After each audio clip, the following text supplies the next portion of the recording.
Hey everyone, Teo here. Today I'm reviewing the Chuwi Ubook XPro 2023. This is a 13-inch Windows tablet. First of all, a disclaimer, this is a review unit provided by the company. In this video, I just want to present to you my findings so that you can decide whether or not this is worth the money. And the retail price for this is US $399, and there is an option to add the pen and the keyboard for an additional $50. Let me give you the bottom line up front. You can think of this tablet as an alternative to the Microsoft Surface Pro tablets, but at half the price. So at this pricing, it's really attractive, but of course, in this case, you get what you pay for. The performance is not going to be as good compared to the Microsoft Surface Pro. The main issue I have with the performance is sometimes the apps, they take a while to launch. But after the apps launch, you can switch between the apps very quickly, very easily, and the apps will run very smoothly without any lag. Overall performance I would consider to be quite smooth, so at this price point, it's very difficult for me to complain, especially when you're getting a big tablet that's running Windows 11, a desktop OS. Now the display looks better than I expected. The colors look good out of the box. You can see the viewing angles is not that great, but it's due to the drop in brightness and maybe the screen protector that's already applied on the display. But this display looks good. This tablet is quite thin, it's compact, it's lightweight for a tablet at this size, and it's very portable. And on the back there is the kickstand, which you can pull out very easily. And there is one USB-A port here.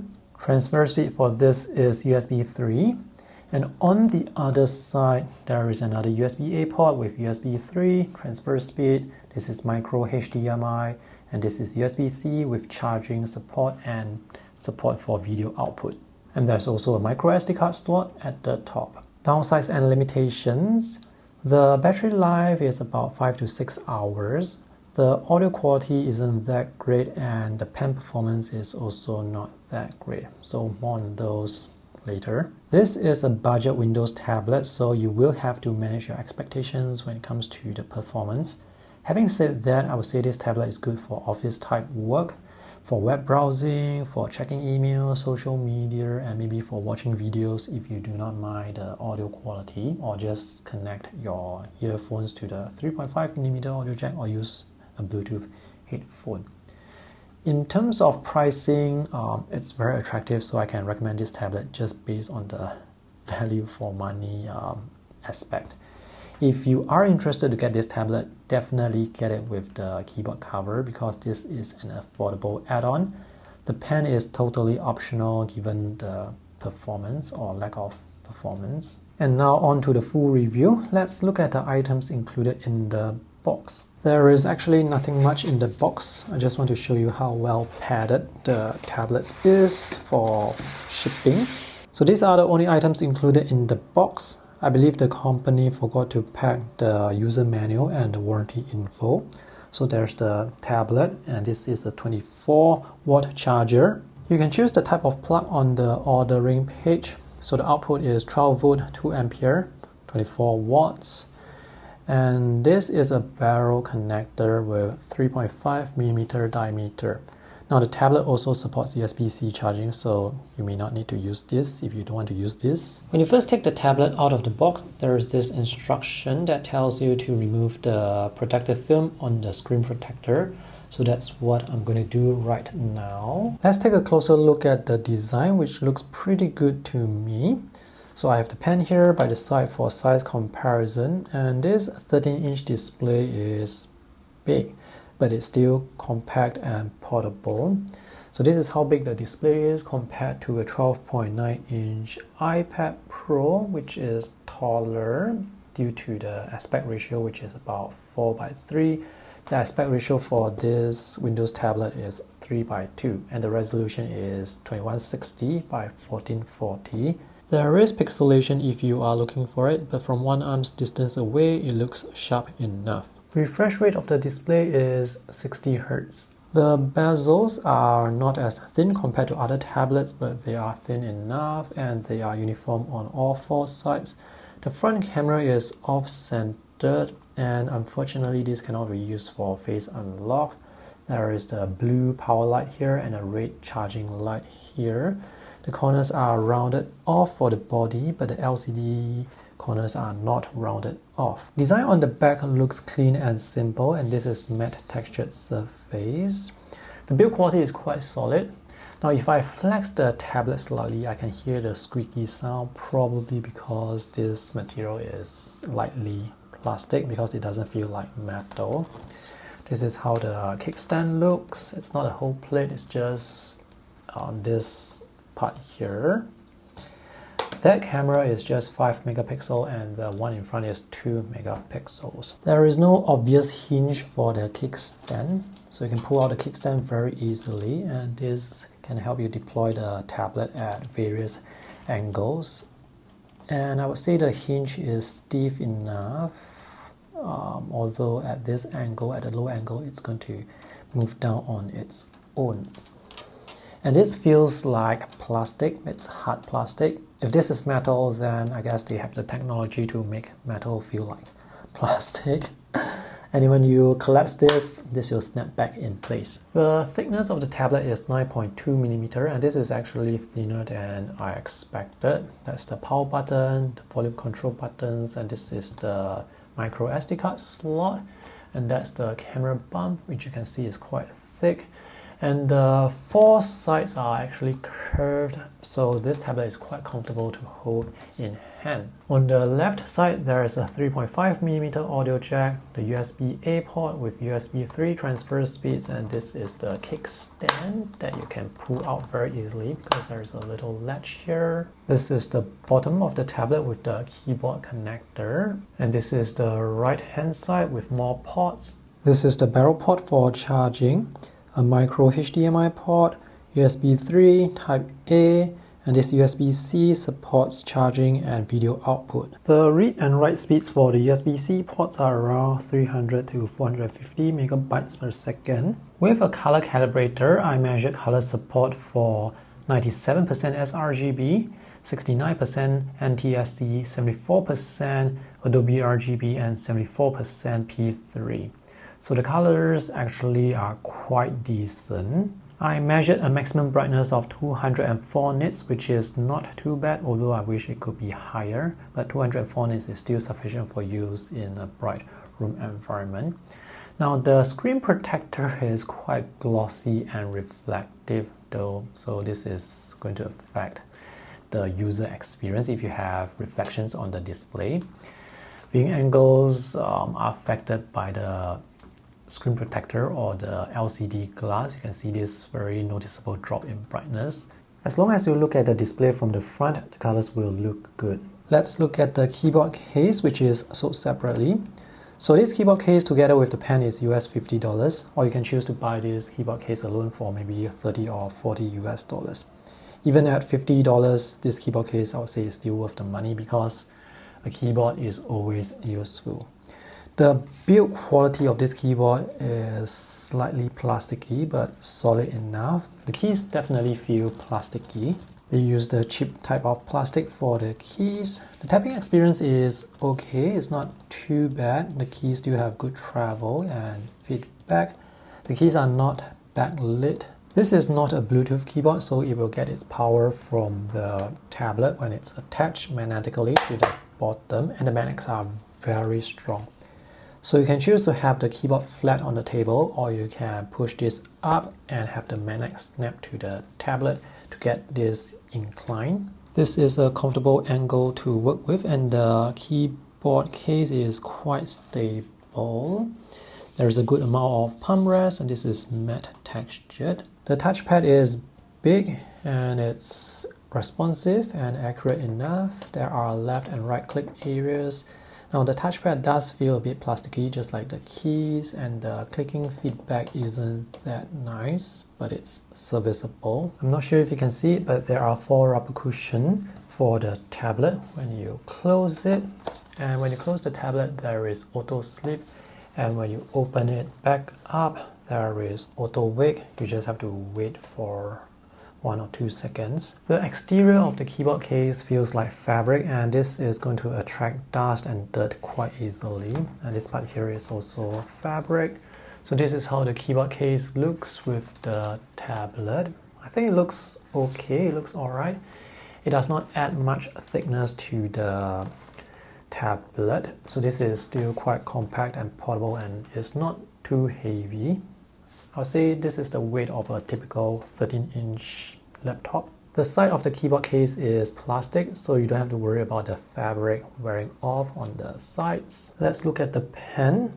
This is the H7 stylus pen, and according to Chuwi, this is made by Wacom and features slightly over 4,000 levels of pressure sensitivity. It also has tilt sensitivity and palm rejection. On the product page, it advertises ultra low latency, fast response, and write smoothly.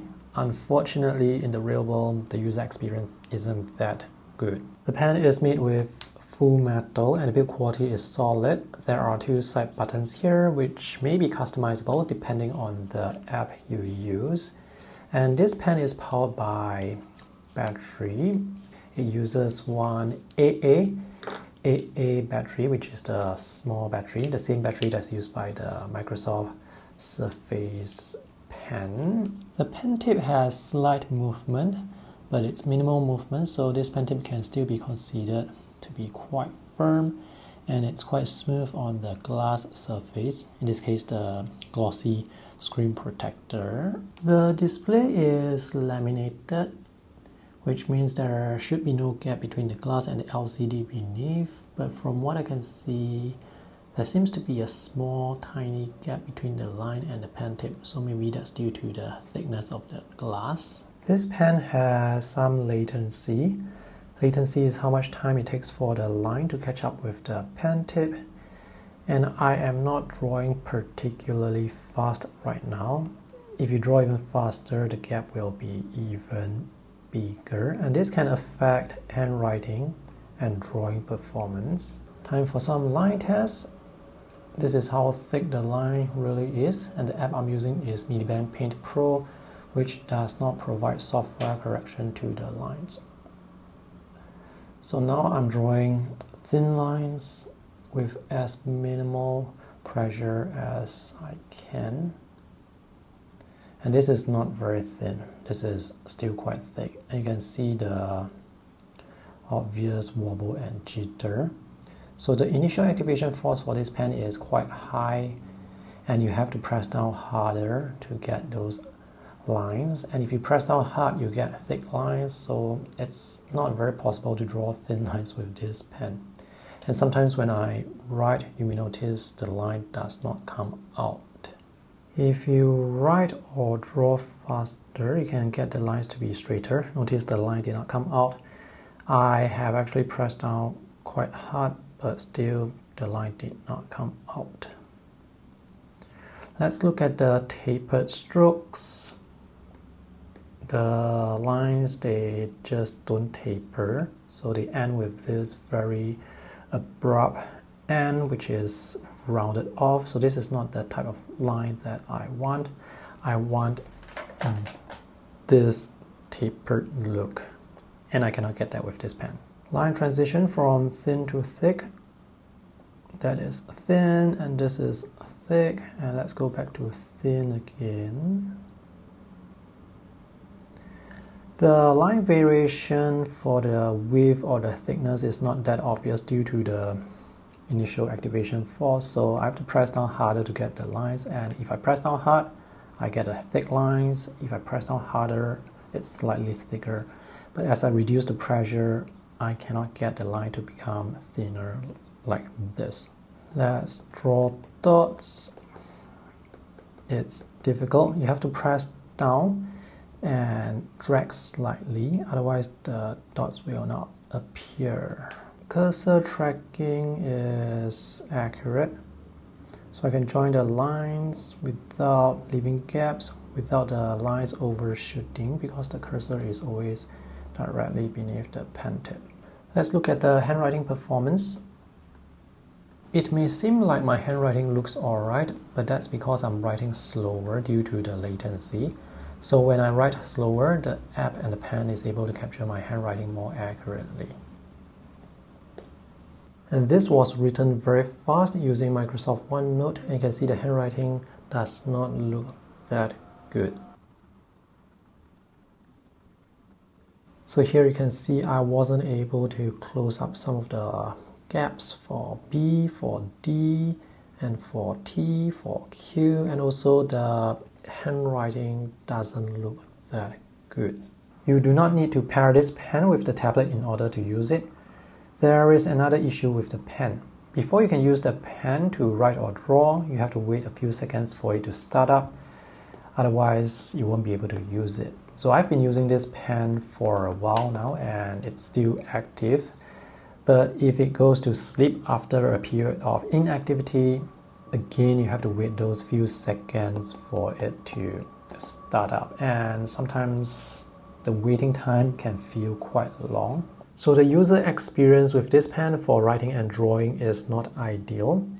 If you can get this pen together with the keyboard case for US $50, I think it's still worth getting the pen because you may need to use the pen sometimes. Let's talk about the overall performance of this tablet.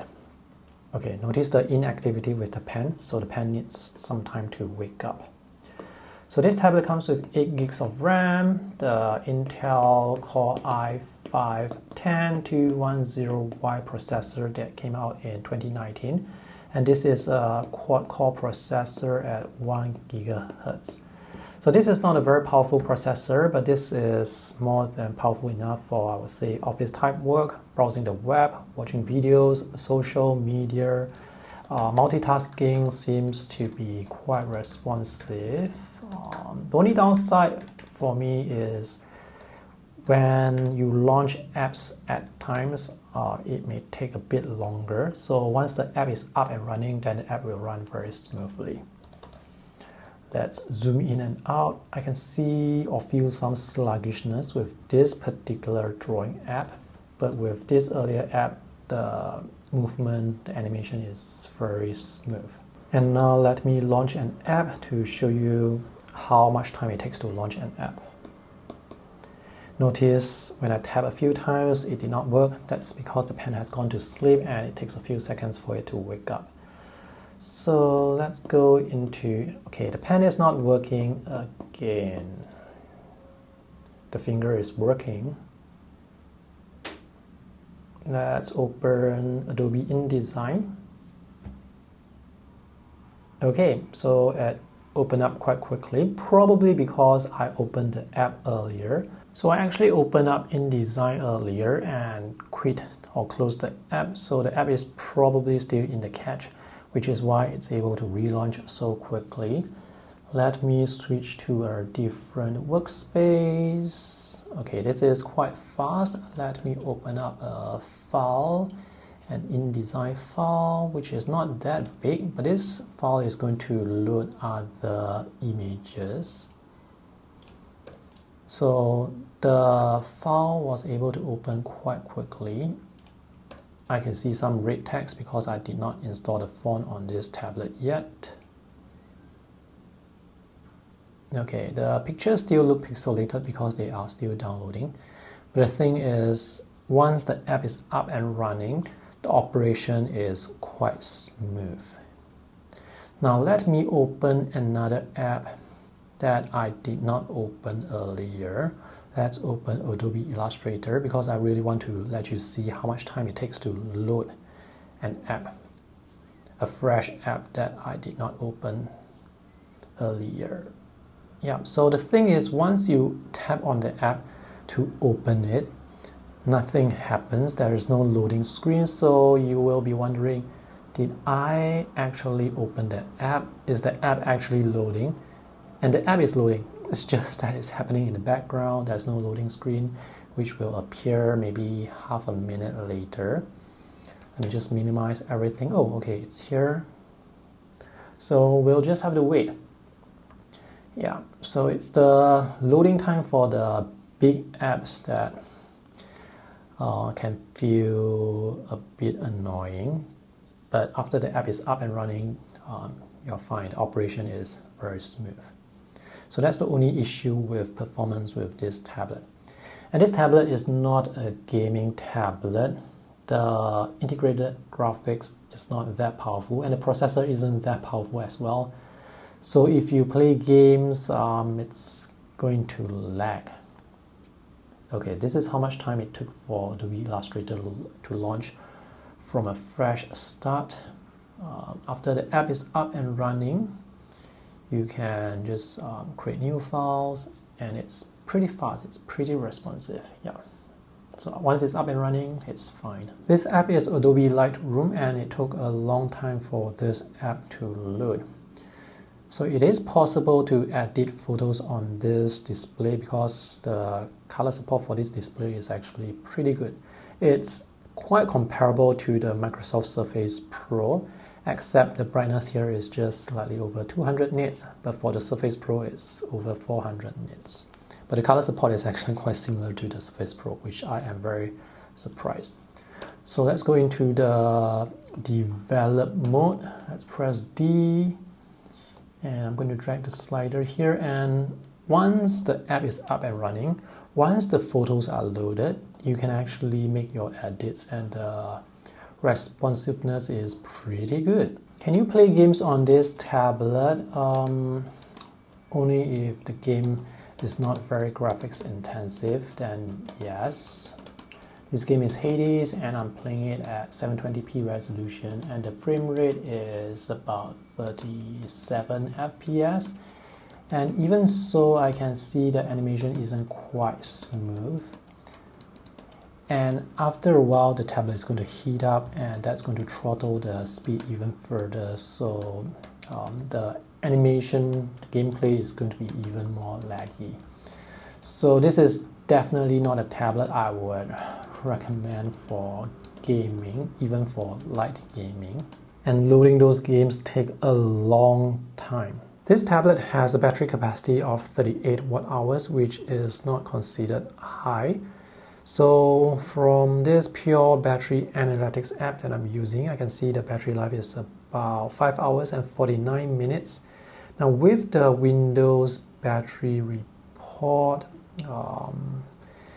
I could get around 4 hours and 52 minutes. So conservatively speaking, you can get around maybe 5 hours of battery life with this tablet, which is not that long. So if you have to use this tablet outdoors for long periods of time, remember to bring your charger. It can be the included charger or your USB-C charger. Alright, to conclude, let me tell you the things I like and dislike about this tablet.